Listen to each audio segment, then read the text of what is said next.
রক্তিম সূর্য স্বাধীন বাংলাদেশের বুকে মনে করিয়ে দেয় ৫৪ বছর আগের ২৫শে মার্চের বিভীষিকাময় কাল রাত পার করে স্বাধীনতার প্রদীপ্ত উচ্চারণে বলিষ্ঠ জাতির কথা।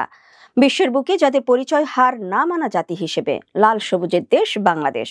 স্বাধীনতার জন্য পৃথিবীর প্রতিটি জাতিকেই কম বেশি রক্ত দিতে হয়েছে জীবন। ১৯৭১ সালে রক্তক্ষয়ী এক মুক্তিযুদ্ধের মধ্য দিয়ে স্বাধীন হয়েছে বাংলাদেশ। মানুষ জন্মগতভাবেই স্বাধীন, আর এই জন্মগত অধিকার যখন অন্যের দ্বারা লুণ্ঠিত হয় তখনই সে প্রতিবাদ করে ওঠে, সর্বস্বর বিনিময়ে নিজের স্বাধীনতা প্রতিষ্ঠায় সচেষ্ট হয়। ২০০ বছরের ব্রিটিশ ঔপনিবেশিক শাসনের পর বাঙালি জাতিকে দীর্ঘ ২৪ বছর পাকিস্তানি শোষকদের বর্বরোচিত শোষণের নির্মম শিকার হতে হয়।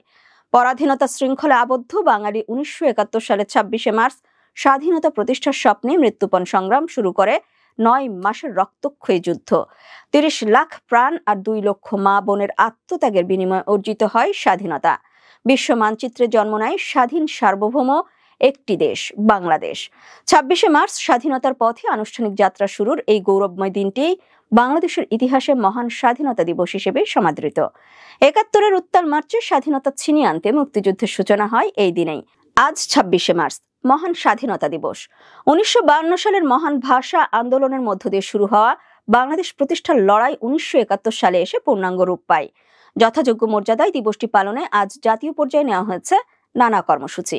মহান স্বাধীনতা দিবস ও জাতীয় দিবস উপলক্ষে সূর্যোদয়ের সঙ্গে সঙ্গেই ভোর ৫টা ৫৫ মিনিটে জাতির শ্রেষ্ঠ সন্তানদের শ্রদ্ধা জানাতে সাভারের জাতীয় স্মৃতিসৌধের বেদিতে পুষ্পস্তবক অর্পণ করে বীর শহীদদের প্রতি গভীর শ্রদ্ধা জানিয়েছেন রাষ্ট্রপতি মোহাম্মদ শাহাবুদ্দিন এবং প্রধান উপদেষ্টা অধ্যাপক ডক্টর মোহাম্মদ ইউনূস। এ সময় বিউগলে করুণ সুর বেজে ওঠে। সশস্ত্র বাহিনীর একটি চৌকস দল তাদের গার্ড অব অনার দেয়। পুষ্পস্তবক অর্পণের পর ১৯৭১ সালের মহান মুক্তিযুদ্ধের বীর শহীদদের স্মৃতির প্রতি বিনম্র শ্রদ্ধা জানাতে সেখানে কিছু সময় নীরবে দাঁড়িয়ে থাকেন অধ্যাপক ডক্টর মোহাম্মদ ইউনূস। এ সময় বাংলাদেশ সেনাবাহিনী, নৌবাহিনী এবং বিমান বাহিনীর সমন্বয়ে গঠিত একটি চৌকস দল রাষ্ট্রীয় অভিবাদন জানায়। প্রধান উপদেষ্টা স্মৃতিসৌধ প্রাঙ্গণে রাখা দর্শনার্থী বইয়ে স্বাক্ষর করেন। প্রধান উপদেষ্টার পর উপদেষ্টা পরিষদের সদস্যরা এবং মুক্তিযুদ্ধ বিষয়ক উপদেষ্টার নেতৃত্বে বীর শ্রেষ্ঠ পরিবার, যুদ্ধাহত মুক্তিযোদ্ধা ও বীর মুক্তিযোদ্ধারা পুষ্পস্তবক অর্পণ করেন। এরপর একে একে বিদেশি কূটনীতিক, বিভিন্ন রাজনৈতিক, সামাজিক সংগঠন সহ সর্বস্তরের মানুষ স্মৃতিসৌধে পুষ্পস্তবক অর্পণ করে শহীদ বীর মুক্তিযোদ্ধাদের প্রতি শ্রদ্ধা জানান। সর্বস্তরের মানুষের মিলন মেলায় পরিণত হয় ৮৪ একরের জাতীয় স্মৃতিসৌধ। ফুলে ফুলে ভরে ওঠে মূল বেদি।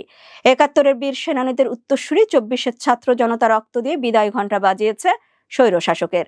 লাল সবুজের পতাকাকে নিয়েছে অনন্য উচ্চতায়। তাই তো শহীদের প্রতি শ্রদ্ধা জানাতে আসা মানুষদের প্রত্যাশা আগামীর বাংলাদেশ হবে বৈষম্যহীন।